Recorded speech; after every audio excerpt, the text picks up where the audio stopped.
The thing is, man, it's always going to be a party. There's always going to be a time to celebrate and a time to join friends or a day to, I mean, the bars are always open. Always open. No matter how old you are, they're always open, you know? What's not always open is the opportunity to check the box in life. You know, to achieve your dreams. That's not always open, man.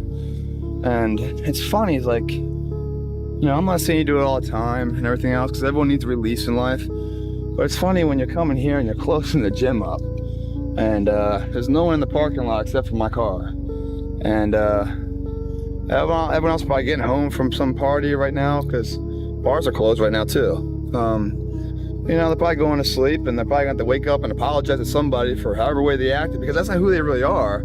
They're chemically induced to be a certain way, to have the social lubricants, or be able to talk, to be liked, and say they take something in order to be that guy. Just like people that do steroids, whatever else. I have to take this to be all that, you know? But who I am as an individual isn't quite good enough. That's why I need to take something and become somebody else. You know, it's a sad reality. If you pan it down here, you see it's about 3 o'clock in the morning, and there's not a car or a person in sight. If you pan over here, it's the same thing. Not a car or a person in sight. People want to know where I find my strength at, where I get my strength. I get it from a lot of places, but right now, this morning, I'm getting it from, there's not a motherfucker that's up. There's not a car, there's not a person. Everybody's in their bed, sleep, dreading that it's a Monday, hate it's a Monday. And I'm loving it. I'm loving that. Where everybody's getting weaker, I'm getting stronger. It's not about the running, the swimming, the push-ups, the sit-ups. It's about what those things do for your mentality. You don't get better on the daggone couch. You get better by coming out here and getting the fuck after it every daggone day. Stay hard. You think when you're young that you have all this time. You have no time. Like, I'm 54 years old right now. Like that. I mean, it just fucking flew by. There's no time. I mean, one of the quotes on the wall in the gym in there is, you know, there is no tomorrow, from Rocky 3. You know, there is no tomorrow. Fuck that shit. Let's get all this shit done today. And I'm telling you from the bottom of my soul, it is so easy to beat people today. They are so soft. They have no work ethic. No one can stick with anything. Everyone's distracted. They're on social media. They're counting their fucking notifications because they can't stick with shit. They can't say no. You can't be seen and be a bodybuilder. You have to have that side of you that wants to go into the unknown, wants to explore things that everybody doesn't. We want to address feelings and statements that scare you to fucking death. You have to face them head on and go, well, here I go. Either I'm gonna die or I'm gonna succeed. I want to get huge. There's no limit to me in my head, you know? Like, it's all I want. Like, it's all I see. It's crazy. Every minute of my life revolves around this. I'm always thinking about my next meal. Like, I sound like a meathead. But it's the only thing that gives me purpose and drive. It's the only thing that makes me happy, you know? So why not chase it? When I see other people, like, just wasting time sitting around, I don't know, like watching soccer, football, basketball, I can't enjoy those things. I'm not that type of person. I struggle to enjoy stuff. That's not bodybuilding. It's strange because I'm young, you know. I should be living life. If you have to ask how to get motivated to go to the gym, you don't need to be going to the gym. You don't want it enough. When you're sick and tired of looking and feeling like shit, you'll show up, motherfucker. I'll see you there. Because you're going to look in the mirror and you're going to be like, fuck that.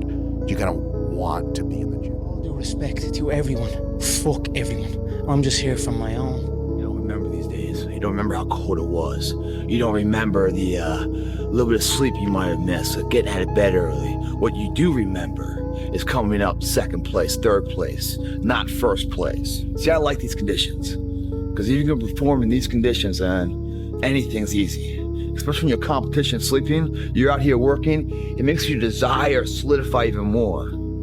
Because success doesn't know these things about cold or early or tired. It just knows if you showed up or not. The difference between someone successful and someone that's not successful is not their ability. Because this world is filled with people who's never achieved their true ability. The The differential is their desire. When you get up this early, this cold, when no one else is here, and you know no one else is here, they're all holding their blanket for warmth. We're holding our dreams for warmth, what could be, man. We're putting the desire in right now to make sure they come to fruition. When you do that, when everyone else is sleeping, it gives you an invincible edge, man. If you're gonna do it, do it. Say what you can do what you say. If you can't do it, don't say you can do it. Don't over leverage yourself. Don't over leverage a decision and then jump in and kind of dip a toe. I think I'll try it out. No, think if you're gonna try it out beforehand, but when it's time to go, dive. Finish it, find out. Come out the other side. Don't leave it and go, ooh, if I just would, that keeps me up at night. I think it keeps a lot of us up at night. When you half-ass something and you just don't know whether you failed or succeeded, got what you want or didn't get what you want. Finding out and looking in the mirror and going, I didn't half-ass it, I went all the way, I found out.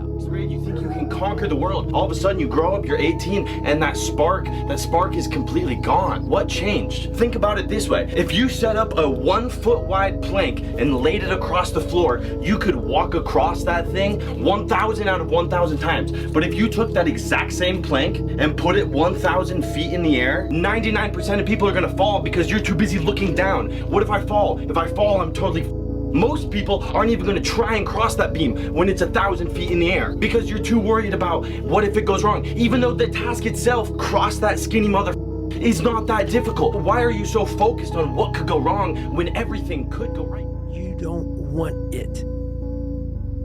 And that's the harsh reality. I can't give you shit. You can't give them shit. We can give you ideas. But at the end of the day, when I was losing the weight, I had to miserably wake up every morning in the cold because it was Indiana, November when it started. I was miserable. This is your new life. Take it or leave it.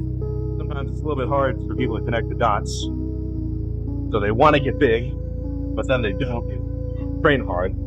And then they're sad that they're not big, even though they didn't do what it takes to get there. I get happier about the harder it is because I know that no one else will follow. It's a selection effect. And I think if you can shift from this is hard to no one else will be able to do this, then it flips from being this thing that you're like, oh, poor me, to oh, poor everyone else who's gonna have to fucking try. But if you want something bad enough,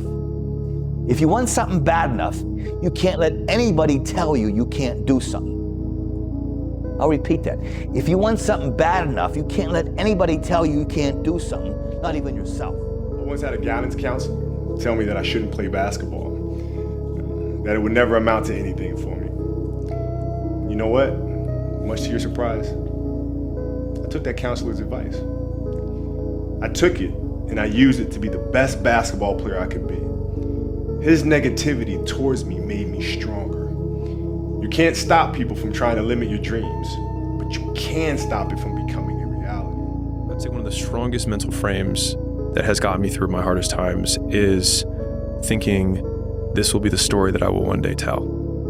And that means the harder it is, the bigger the dragon, the more epic the story, and by consequence, the more epic the hero. And if you think about the difference between winners and losers, winners define themselves by what they made happen, and losers define themselves by what happened to them.